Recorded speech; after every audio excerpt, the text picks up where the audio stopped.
Hausjärvi oli merkittävää rintama-aluetta Suomen sisällissodassa vuonna 1918.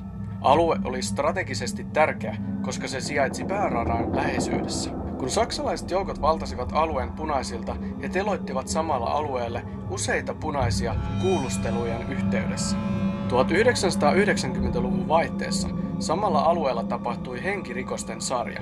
Ensin muutama murhan yritys ja sitten Hausjärven hiekkakuopilta löytyi ensimmäinen ruumis. Sen jälkeen tapahtui vielä yksi samankaltainen rikos, mutta siinä kadonnutta ihmistä ei ole vielä tänäkään päivänä löydetty. Näiden tapausten johdosta aluetta tutkittaessa löydettiin alueelta 4 teloitetun punaisen vainajat. Tästä tulee 2,8 EMF-lukema. Ihan olisi kuulunut jostain niinku tuolta. Onko joku murhattu tällä alueella? On.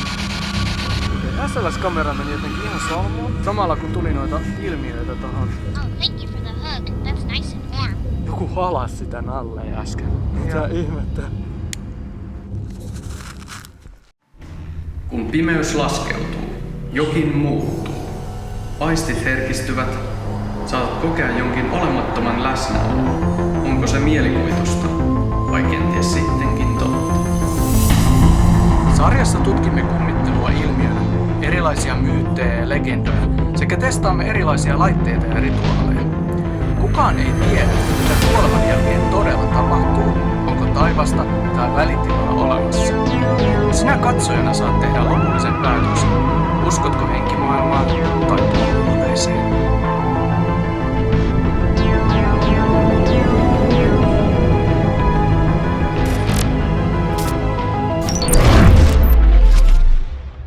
Olemme Hausjärvellä ja olemme tulleet tutkimaan sisällissodan aikaisten vainajien löytöpaikkaa sekä yleisön pyynnöstä oletetun sarjamurhaajan tekojen tapahtumapaikkaa. Eli lähdetään aluksi tutkimaan tätä aluetta. Katsotaan vähän EMF-lukemia ja onko mitään lämpötilapoikkeamia. Jos sinulla on jotain tietoja näistä murhatapauksista, niin poliisi ottaa vihjeitä vastaan. Tämän videon tarkoitus on tuoda tietoisuutta tapauksista ja muistuttaa, että tapaus on edelleen selvittämättä. Ja kuunnellaan ja aistitaan tätä ympäristöä. Että onko täällä mitään erikoisempia kohtia, missä voidaan sitten tutkia enemmän. Me emme itse usko, että paranormaalilla tutkimuksella saataisiin vastauksia todellisiin kysymyksiin. Mutta tämän sarjan idea on antaa mahdollisuus mahdottomalle. Eli EMF on tällä hetkellä 0 ja pakkasta noin 10 astetta. Mittaamme myös lämpötiloja, koska useiden kertomuksien mukaan henget saattaisivat ilmetä ympäristössä kylminä kohtina tai virtauksina. Olemme nyt menossa sinne hiekkamonttua kohti. Tämä jakso toimii osittain jatkona Surujen puiston jaksolle, sillä saksalaiset ja valkoiset siirtyivät sieltä tänne Hausjärvelle sisällissodan aikana. Ainakaan tällä hetkellä ei ole tullut vielä mitään outoja tuntemuksia tältä alueelta ja EMF on näyttänyt koko ajan nollaa. Emme ole paikan ensimmäiset paranormaalit tutkijat, vaan täällä on käynyt kymmeniä medioita ja tutkijoita vuosikymmenien aikana. Eli tuosta tieosuudelta, joka johti tähän hiekkamontulle, niin siitä ei tullut mitään lukemia. Tässä tuli äsken 0,6 EMF-lukema tästä kohdasta. Katsotaan tuleeko tää uudestaan. Okay. EMF tulee sanoista elektromagneettinen kenttä. Eli mittaamme siis ympäristön sähköisyyden tasoja. Uskotaan, että henkiolennoilla on mitattavissa oleva sähköinen varaus. Eli tässä on nyt ensimmäinen paikka. Tää on länsipuolella tätä hiekkamonttua. Tästä tulee 2,8 EMF. Tässä on kaikkein syvimmälle kaivettu tätä hiekkamonttua myös. Eli käydään nyt tuo pohjoispuoli myös tutkimassa. Tässä näyttää edelleen 0 EMF. Täältä ei tule mitään lukemaa. Ja lämpötilakin pysyy tasaisena. Eli nyt tämä itäpuoli vielä tästä hiekkamontusta. Tässä on 10,5 pakkasta, EMF 0. Joo, ei tule mitään lukemia tästäkään. Käydään samalla vielä tuo eteläpuoli tutkimassa, niin sitten ollaan kierretty koko hiekkamonttu ympäri. Joo, ei tule mitään EMF-lukemia täältäkään. Eli toi hiekkamontun syvin kohta, mikä on niinku länsipuolella tuonne tietä kohti, niin se on ainut paikka, missä on tullut EMF-lukemia, eli elektromagneettista säteilyä. Koska tuo länsipuoli hiekkamontusta oli ainut paikka, missä saatiin EMF-lukemaa, niin käydään vielä varmuuden vuoksi uudestaan mittaamassa, että toistuuko nämä lukemat siinä kohdassa. Seurataan tarkasti nyt tätä mittaria. Ja nyt ollaan suurin piirtein siinä, mistä tuli äsken ne lukemat. Syvemmältä. Nyt ei tule mitään lukemaa tästä kohdasta. Nyt tuli 0,5 ja 1 EMF-lukema tässä. Eli saatiin itse asiassa toistumaan tää uudelleen tässä samassa kohdassa. Vaikka aluksi tuntui vähän siltä, että ei tule enää mitään lukemaa, niin kyllä se kuitenkin näköjään tuli. Emme tiedä, mistä tämä sähköisyys ilmassa tuli. Ehkä se tuli omista laitteistamme.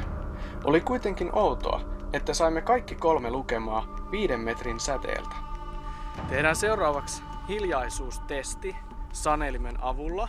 Käytetään myös kuulokkeita, eli kuunnellaan tätä ympäristöä ja katsotaan, että kuuluuko täällä yhtään mitään täällä ympäristössä. Joskus ihmiskorvalla ei kuule kaikkia ympäristön ääniä tai kuullaan ne niin heikosti, ettei osata reagoida niihin. Tästä syystä käytämme herkkää äänitallenninta, joka pystyy tallentamaan laajan taajuusalueen äänet, eli matalat että korkeat äänet. Eli tarkoitus on saada tallennettua jotain semmoisia kummitusjäämiä. Jos täällä on tapahtunut jotain hirveitä tekoja, niin joskus semmoiset äänet saattavat tallentua tähän paikkaan tai energiakenttään ja jäädä toistumaan. Eli semmoisia ääniä on esimerkiksi joku kiljuminen tai huuto tai jotain tämmöisiä voimakkaita tunnetiloja, jotka voi tallentua tänne ympäristöön. Jätetään nyt tää videokamera kuvaamaan tähän Anastasiaan ja jätetään se tekemään tätä hiljaisuustestiä ihan yksinään, että me ei häiritä sit siinä sitä tutkimusta. Niin katsotaan, saadaanko jotain ilmiöitä tallennettua. No niin, eli aloitetaan nyt tää Sanelin testi. Nostat jonkun sormen ylös, jos kuulet jotain. Yes.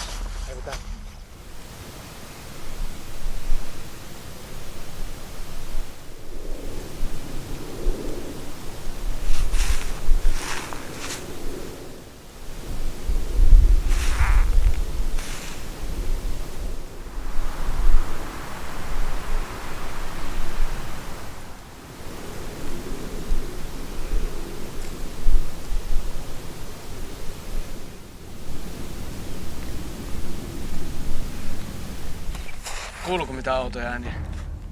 Ei hirveästi. Hiljaisuustestissä emme saaneet juurikaan outoja ääniä tallennettua, erikoisia naksahteluja lukuun ottamatta.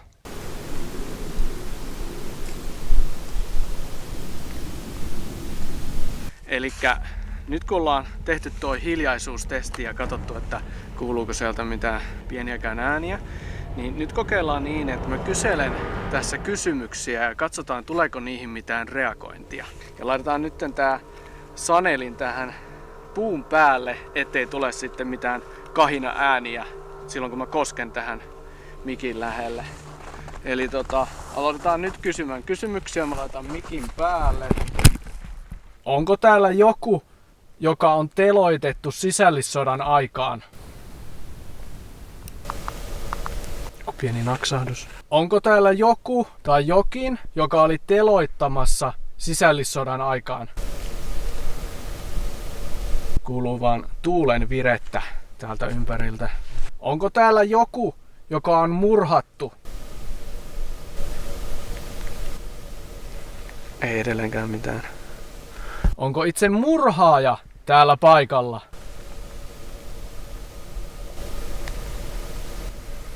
Jotain ehkä ihan pientä saattoi kuulua. Muutamia jotain naksahduksia taas. Onko sinun ruumiisi jossain täällä, eikä sitä ole vielä löydetty?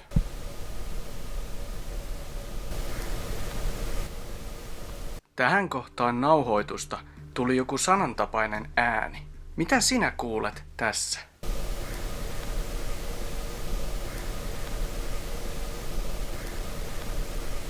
Ihan kuin olisi kuulunut jostain niinku tuolta joku semmonen vähän semmonen korkeampi ääni. En tiedä tallentuuko se tohon. Oletko sinä jossain täällä lähistöllä Eikä kukaan ole vieläkään löytänyt sinua.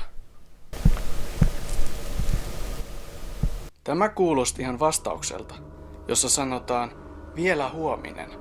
Mutta mitä tämä mahtoi tarkoittaa? Odottaakohan joku tapausten ratkeamista?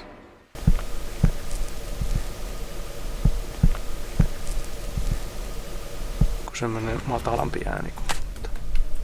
Okei. Ei mitään hirmu voimakkaita ääniä saada tallennettua tästä.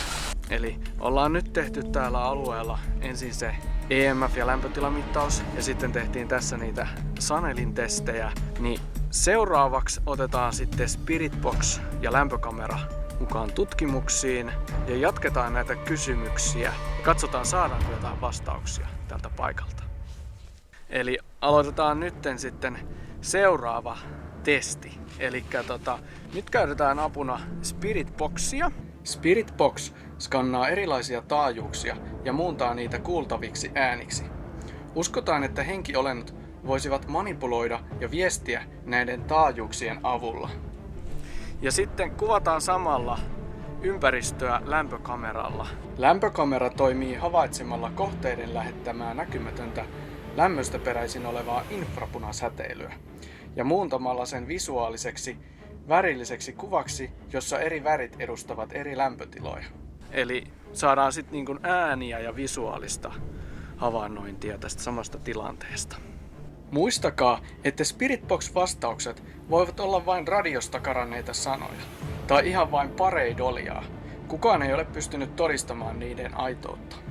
Onko täällä nyt joku meidän kanssamme?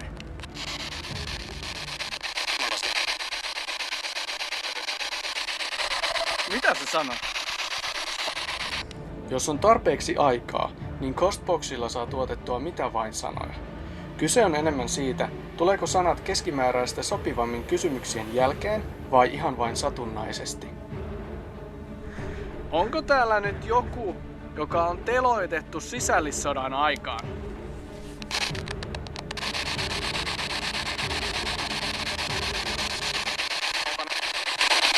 On. Eikö se ole aika selkeä vastaus?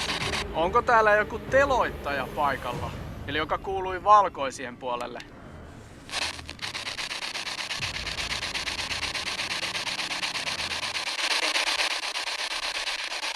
Jako olisi sanonut ei. Niin mäkin kuulin. Okei. Aika loogisia vastauksia. Joo. Oliko paikalla siis joku sisällissodan uhri? Emme voi mitenkään varmistaa, kenen kanssa juttelemme, tai onko paikalla oikeasti ketään. Onko täällä joku, joka on murhattu tänne 90-luvun vaihteessa? Jotenkin vähän reistailee täällä kylmästä laite. Onko joku murhattu tällä alueella 90-luvun vaihteessa? On. Onko se murhaaja täällä paikalla?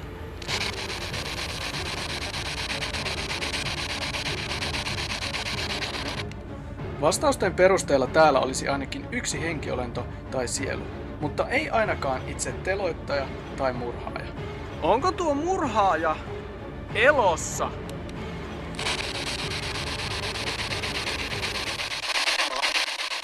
Kyllä vai? Onko murhaaja jo kuollut?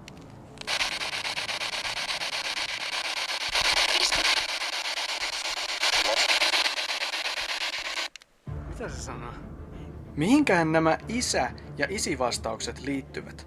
Onko jonkun kuolleen isä vielä elossa, vai onko kenties murhaajan oma lapsi jo kuollut? Vai oliko jollain vain ikävä isiä, tai jollain isällä jotain tietoa tapauksista? Kyllä vai?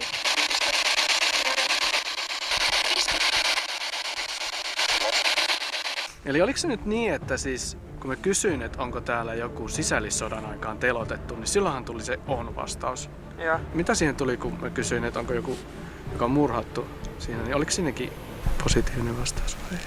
Mutta ainakin siihen tuli siis se, että kun mä kysyin, että onko se sisällissodan aikaan, joka oli teloittamassa, niin siitähän tuli ei-vastaus. Okei.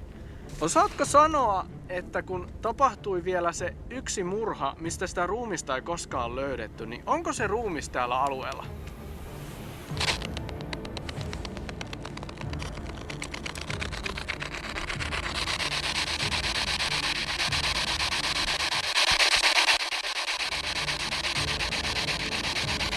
Onko se ruumis jossain ihan muualla, jossain toisessa kaupungissa?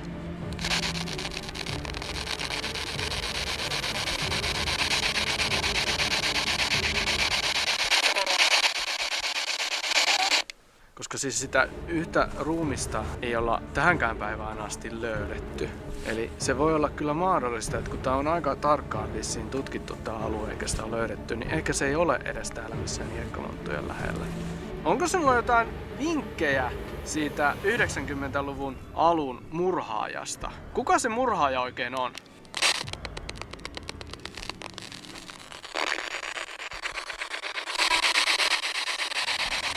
Saimme useita Pasi ja Masi nimiä sekä vastauksia, että ruumis olisi jossain puistossa, Rämeellä, Hämeessä tai Evolla.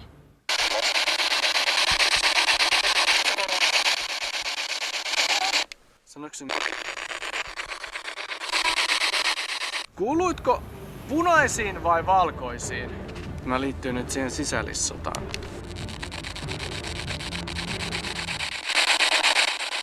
Kuuluitko sinä punaisiin?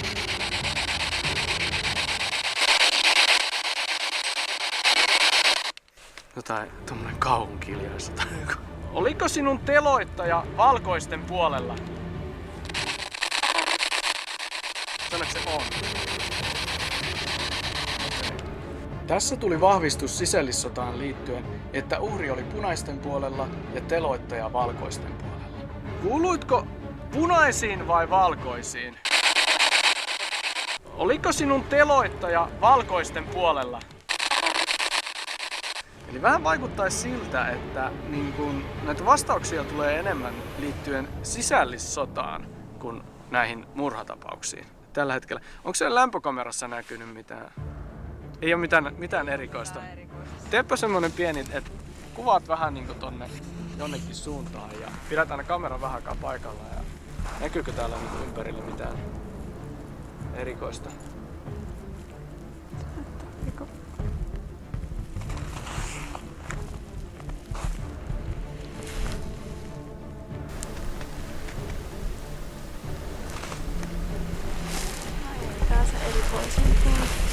Jos tiedät jonkun tuntomerkin murhaajasta, niin voisitko yrittää sanoa sen nyt tämän laitteen avulla?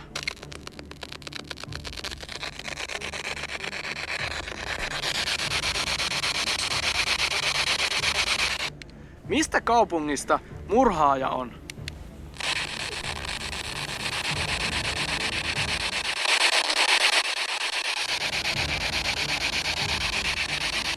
Jotain epämääräisiä sanoja tulee, mutta ei saa selvää. Missä kaupungissa murhaaja asuu nykyisin?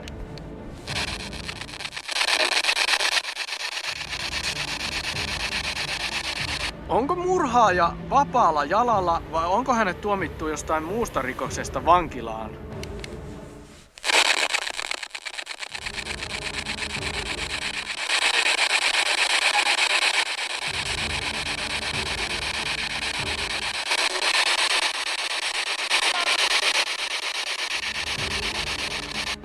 Saimme uudestaan vastauksen Häme tai Hämeenlinna ja lisäksi sanat lohja, pettäminen, Sara.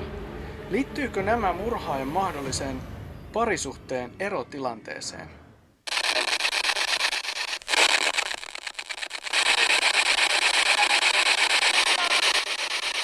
Onko murhaaja yhä vapaalla jalalla?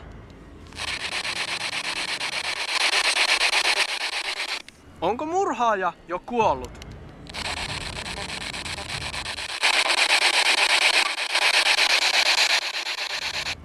Halusiko joku teloittajan tai murhaajan kuolemaa? Painotus oli siinä sisällissodan jutuissa, niin jos kysytään vielä niistä joku kysymys, niin katsotaan tuleeko niihin vastauksia. Oliko täällä paikalla saksalaisia?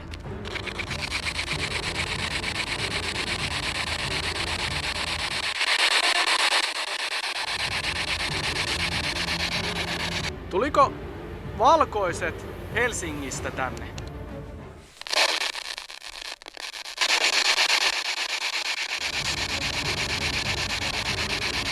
Kuulostaa kyllä ehkä, että siellä oli jotain joku tämmönen myöntävä vastaus. Kuinka monta punaista tänne alueelle on teloitettu?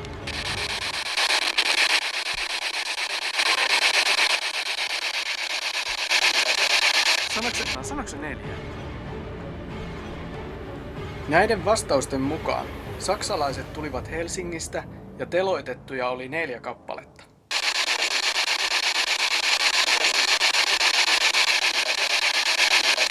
Onko tänne teloitettu 4 punaista?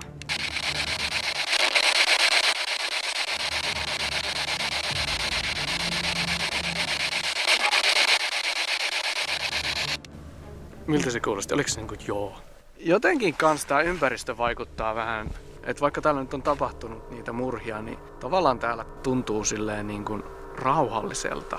Jos täällä nyt on ollut jossain vaiheessa jonkun henki, niin musta tuntuu, että se on niin kuin saanut jo rauhan. Päässyt valoon tai taivaaseen tai missä uskonnossa tai onko hän ollut edes missään uskonnossa, niin jotenkin tuntuu, että täällä on rauha sen suhteen, mutta erikoista, että vielä vanhemmista tapauksista, eli 900-luvun alusta sisällissodasta, niin niihin on tullut enemmän reagointia näihin kysymyksiin ja monet vastaukset on liittynyt sisällissotaan, eli niihin teloituksiin, kun valkoiset teloitti sitten sisällissodan aikana täällä niitä punaisia.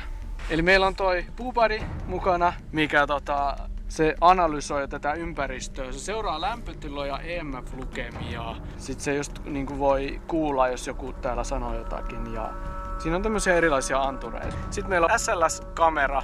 SLS-kamera tekee pistemittausta ja hahmon tunnistusta. Tämä vaatii yleensä hieman hahmon liikettä, sillä paikallaan oleva hahmo katoaa heti, kun laite tajuaa sen olevan vain ympäristön luomaa illuusiota. Ja Ovilus. Ovilus käyttää useita antureita mitatakseen ympäristöä ja antaen hengille mahdollisuuden manipuloida laitetta.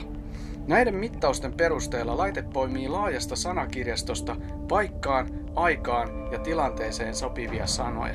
Yhtä aikaa päällä ja katsotaan saadaanko täältä jotain erikoisia ilmiöitä. Eli toi Nalle aisti nyt, että joku tuli siihen sen lähelle. Lämpötila nousi tossa Nallen lähellä.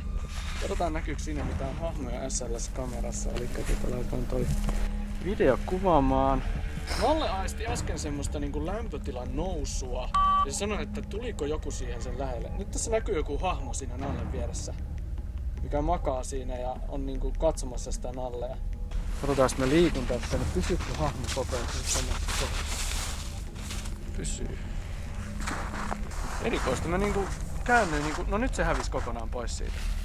Katsotaan, mä käyn lähempää. Nyt se... Siinä tuli toi... Katso. Mitä sanoja sinne tuli. Niin. Ja Nalle sanoo, että tuo kutittaa. Yrittikö joku tökätä sitä Nalleen? Tai pistää? Stab on eikö se ole puukotus? Niin, sitä mä tarkoitin. Niin. Ja nyt se ei enää huomaa sitä hahmoa. Siinä siis oli joku hahmo, joka oli kiinnostunut tosta Nallesta. Sitten tökkäs sitä ja Nalle havaitsi sen kosketuksen. Ja nyt täällä ei enää näy niitä hahmoja. Nyt se taas kato. Nyt joku tuli taas uudestaan siihen lähelle. Äsken oli ihan sama tilanne, että ekana sen havaitsi toi Nalle. Lämpötilan nousua. Ja sen jälkeen tää SLS-kamera alkoi nähdä sen hahmon siinä vieressä. Katsotaan tuleeko se uudestaan se hahmo siihen. Nyt tässä ei tule mitään hahmoja tähän kameraan. You made my fur all wiggly. En tiedä oliks toi nyt EMF-lukemaa vai kutittiko joku sitä Nalleen. Mut periaatteessa samassa järjestyksessä kuin äsken. Ekana se tunsi, että lämpötila nousi ja sen jälkeen tulee joku tommonen kosketus. Hei, nyt se tuli se hahmo siihen taas. Oli erikoista, että ne ainoat kerrat, kun SLS-kameraan tallentui hahmoja, niin ne olivat aina samassa kohdassa. Myös silloinkin, kun kiersin sivummalle kuvaamaan. Hahmo siihen taas näkyviä. Nyt SLS-kamera meni ihan mustaksi. Yhtäkkiä tää meni ihan pimeäksi tää. Se havaitsee edelleen sen hahmon, vaikka nyt on jotenkin ihan jumissa. Okei, SLS-kamera meni jotenkin ihan solmuun. Samalla kun tuli noita ilmiöitä tohon Nallen lähelle. Aika erikoinen tilanne. Voisitko mennä koskettamaan tuota Nallea nyt? Kokeile tönästä alas se tosta tonne lumihankeen. Käy sanomassa Nallelle jotakin. Katsotaan kuuleeko Nalle sinua. Ascending kun menee ylöspäin. Okei. Tai nousee. Oli. Niin, elikkä siis Oh, thank you for the hug. That's nice and warm. joku halas sitä Nalleen äsken. Mitä Joo. ihmettä?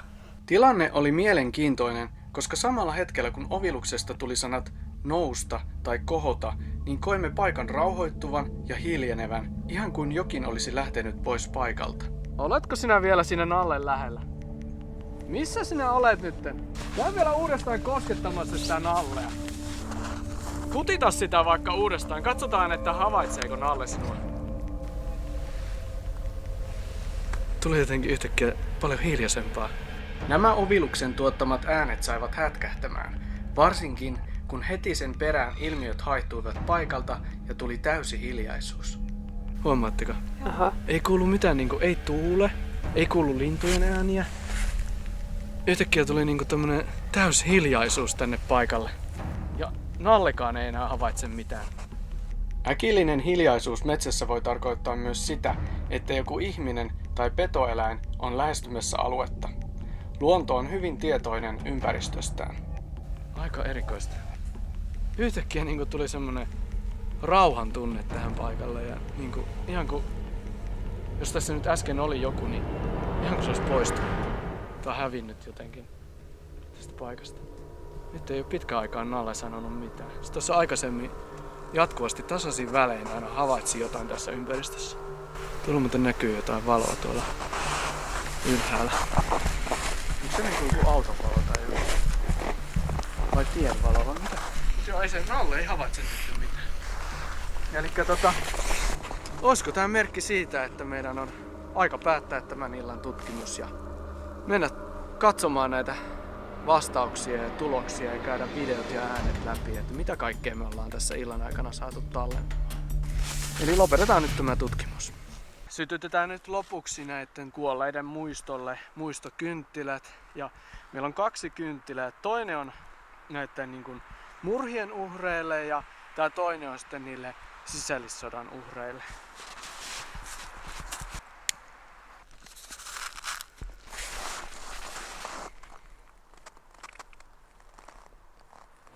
Saimme paikalla mitattua outoja ympäristön sähköisyyden tasoja, sanelimeen tallentui muutamia ääniä ja Spiritboxilla saimme sanoja, jotka olivat älyllisen vastauksen kaltaisia. Ainoita visuaalisia havaintoja olivat nämä SLS-kameran tallentamat hahmot. Paikalla oli siis havaittavissa olevia henkimaailman energioita ja ilmiöitä, mutta ei suoranaista perinteistä kummittelua, eli sellaista, mitä havaitaan, kun paikalle on jäänyt jonkun sielu kummittelemaan. Lisäksi tuntui, että paikalla oleva olento oli tietoinen monista paikan tapahtumista ja oli valmis kertomaan niistä meille. Kyseessä ei siis voinut olla myöskään mikään paha henki, vaan ennemminkin jotain hyvää ja valoisaa.